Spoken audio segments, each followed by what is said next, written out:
Merry Christmas, Happy New Year. It is New Year's Eve. I can hear Old Lang Syne playing, and this is one of those times where we kind of maybe get nostalgic. We look back, we look at our, not just this past year, but we might look at our life. Many folks over the next past few days, you've probably seen a million memes about how bad 24 was and how great 25 hopefully will be. And I think I say this every single year. You can go back, the 4 years of follow-throughs on New Year's Eve, and I think it's the same old, same old.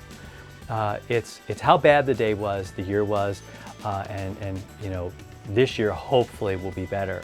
And then we find ourselves a year later doing the same thing. Here's what the scriptures tell us. Let's look at Isaiah 43, 18 and 19. The prophet says this. He says, "Remember not the former things, nor consider the things of old." In other words, we can get caught in just how bad things are and maybe our own mess. And we can maybe think that we'll never get past that. The people of God certainly felt that way. They had begun to worship other gods. They trusted in everything but God.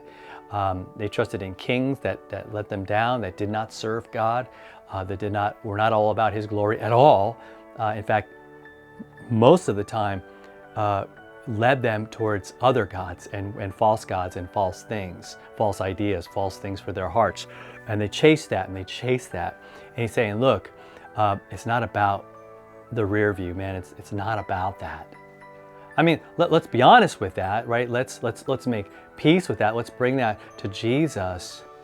But that doesn't define us. Israel's best days were ahead of them. Our best days are ahead of us because of Jesus. Because here's verse 19. "Behold, doing a new thing. Now it springs forth. Do you not perceive it? I will make a way in the wilderness and rivers in the desert." He's painting a picture of new life, of a new thing, right? And maybe you can see it. Maybe you can see tonight at midnight and tomorrow. But I want you to see it right now. There's nothing magic about the ball dropping. There's nothing magical about that. There's nothing that, boom, it changes. God's already changed everything. He's already given you Jesus. So right now is the time to change. Right now, give Him your heart.